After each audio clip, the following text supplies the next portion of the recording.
Hebreus capítulo 1, versículo 1. Vamos meditar. Antes disso, saudação de paz para você. Bem-vindos ao meu canal. Evandro Moretti aqui para mais um tema da fé cristã relevante. O texto diz o seguinte, Hebreus 1, 1. Havendo Deus, antigamente, falado muitas vezes e de muitas maneiras aos pais pelos profetas, a nós falou-nos nestes últimos dias pelo Filho. Ok? O que eu tenho visto de cristãos que ainda se perdem quando escutam ou assistem algum vídeo de uma suposta profecia ou de supostas profecias, não está escrito. Essa semana eu recebi um vídeo, aliás, várias pessoas me mandaram ele, né? De uma mulher que supostamente teve uma visão a respeito de uma invasão de demônios no Brasil. Milhares de demônios invadindo o Brasil. E que o antídoto contra esses demônios seria Crônicas 7,14. Aquele texto tão conhecido que diz: se este povo que se chama pelo meu nome se humilhar. Muito bem, o texto está na Bíblia, mas a conjectura dele com a invasão dos demônios não tem nada a ver. Então a gente precisa entender uma coisa, o pessoal ainda tem muito medo de profecia e revelação e se deixa levar muito por essa temática. E muita gente que está aprendendo o Evangelho simples de Jesus, desvinculado das denominações, ainda não se desvincularam desses medos. Então eu vim aqui falar para vocês, citando um texto bíblico, para mostrar o que realmente vale a pena para a nossa realidade. Nós estamos na graça, meus irmãos. Então esquece aquele tipo de profeta do Antigo Testamento. O próprio Jesus disse que esse tipo de profeta só existiu até João Batista, e só. Ah, mas a Bíblia fala de dons de profecia. Dons de profecias estão ligadas a percepções espirituais, ligadas à obra de Cristo. Tanto a revelação como profecia no Novo Testamento tem a ver com percepções espirituais e que tenham a ver também com Cristo, ou seja, todas essas profecias que aparecem no Novo Testamento eram para mostrar ao povo a respeito da obra de Cristo, o que essa obra, de fato, significou no campo da espiritualidade. Porque o povo não tinha o Novo Testamento igual a gente tem. Eles não tinham o livro de Mateus, Marcos, Lucas, João, Atos, Romanos, 1 e 2 Coríntios, eles não tinham. Então eles precisavam de irmãos com uma percepção espiritual elevada, tá? Que trouxessem como porta-vozes, tá certo? A instrução sobre o que a graça representava. Isso era o profeta. Isso era o que revelava. Revelação na Bíblia não era um cara que falava que tem 10 pessoas com dor de cabeça. Esse negócio de revelar CPF, né? Tem uma galera no Brasil que ainda corre atrás disso. E tem outra galera que tem medo disso. Ah, tem um cara lá que profetizou que vai acontecer uma catástrofe no Brasil, tá? São obviedades, né, que infelizmente em alguns países acontecem, porque são propensos a isso, né, a catástrofes acontecerem e não acontecem porque alguém profetizou.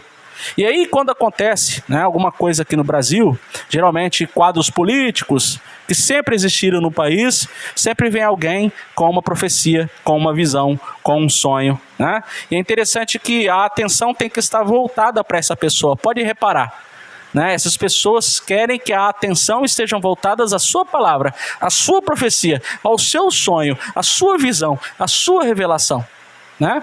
E aí eles querem ostentar o mesmo tipo de profecia que havia no Antigo Testamento.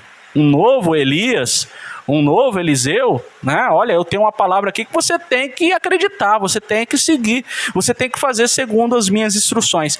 O que o texto que eu li está dizendo? Hebreus capítulo 1, versículo 1. Havendo Deus antigamente, tendo falado de muitas maneiras aos pais pelos profetas, a nós falou através do Filho. Quem é o Filho, irmão? É Cristo.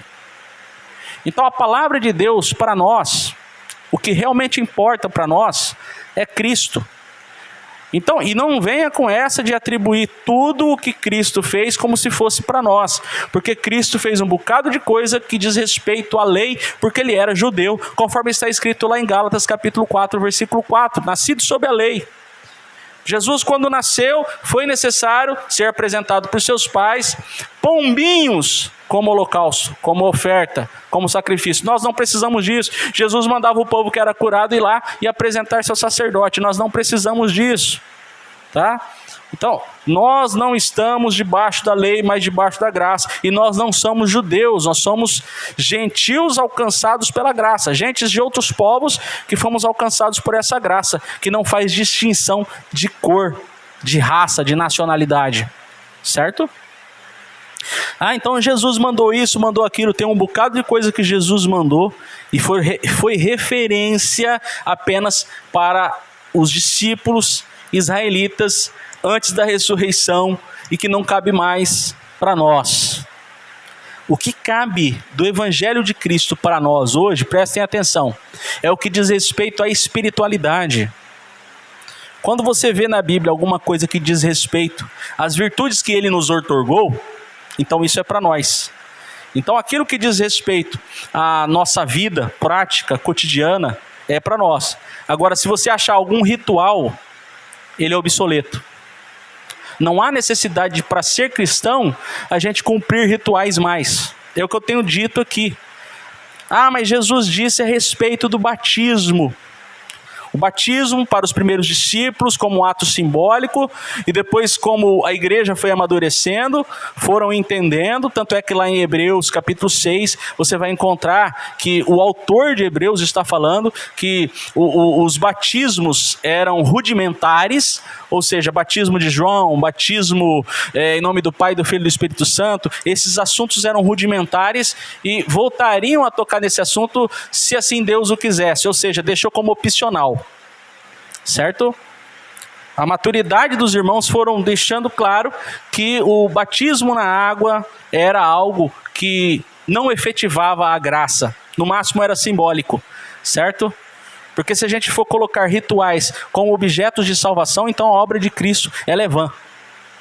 E é o que eu sempre tenho dito, é possível ser cristão sem batizar na água, é possível ser cristão sem participar da Santa Ceia, é possível ser cristão sem ler a Bíblia, tanta gente analfabeta que não sabe ler, não é essencial a salvação ler a Bíblia, né? Tanto é que se a pessoa lê com um coração enganado, ela mais piora do que melhora. A Bíblia na mão de pessoas mal intencionadas faz mais mal do que bem, tá? Então é possível ser cristão sem ir na igreja, porque a igreja somos nós. Tudo isso é possível. Plenamente possível ser cristão sem batizar, sem Santa Ceia, que não é Santa Ceia, né? Na Bíblia está escrito ceia, que era um jantar comunitário, que era para ser para todos, mas Paulo precisou repreender os irmãos de Corinto, porque eles estavam fazendo desse evento um evento separatista, onde uns eram bem-vindos e outros não. E parece que até hoje tem gente que não entendeu sobre isso. E é possível também ser cristão sem ir na igreja, até porque esse negócio de ter um lugar chamado de igreja não nasceu no princípio do Evangelho. Isso aí foi criado depois. Tá? A partir de Constantino, quando ele fez aquela abertura de unir igreja com Estado, é que começaram a existir essas coisas de lugares chamados de igreja. Mas igreja sempre foi associado, pelo menos aos primeiros cristãos, a pessoas, a seres humanos, tá? Com ideais e unidos pela espiritualidade. Não era um local que unia os cristãos. O que unia os cristãos era o propósito, era o objetivo, era Cristo. Era uma união espiritual. Tá, não tem problema unir-se em um local, mas a prioridade sempre foi espiritual. Dar exemplo em Cristo no dia a dia, certo? Então o que o texto diz aqui? Né? Porque o pessoal está afobado com esse negócio de profecias, né? Sobre demônios invadirem o Brasil. Irmão, é lorota. É lorota. A Bíblia diz lá em Colossenses capítulo 2 que Jesus Cristo triunfou. Se Jesus Cristo triunfou sobre as trevas, se Jesus Cristo triunfou sobre os demônios, por que a gente ainda vai ter medo de invasões de demônios no país? Agora, com o que você prefere ficar? Com o Evangelho ou com supostas profecias que todo ano tem uma parecida? Eu prefiro ficar com o Evangelho, tá? Então, por que eu estou fazendo esse vídeo aqui? E por que eu utilizei esse texto? Porque esse negócio de Deus falar através de profetas, tais como João Batista, Elias, acabou. Agora ele fala pelo Filho. Tudo o que diz respeito ao Filho, você abraça. Como eu disse, fazendo essa separação do Jesus judaico. E prefira entender que Cristo estabeleceu-se após a ressurreição, mostrando ao mundo, tá, a sua graça. Daí não era mais judeu, era o Cristo ressuscitado. Tá certo? Então é interessante porque tem gente que ainda quer ficar em rituais, quer ficar paralisado em cerimônias, e aí não cresce em espiritualidade. Aprenda a fazer essa distinção do judaísmo e depois da ressurreição de Jesus.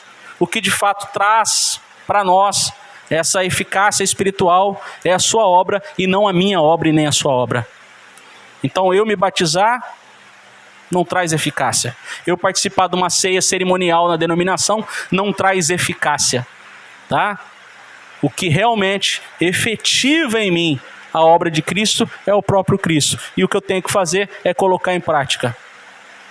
Mas, voltando a Hebreus capítulo 1, versículo 1, muito cuidado para que você não, mais uma vez, né, você que de repente estava entendendo o objetivo da graça, né, o objetivo do evangelho, e mais uma vez, por medo, né, essas profecias estão surgindo aí, acaba aí se confundindo novamente. E eu não quero isso para você como seu irmão em Cristo.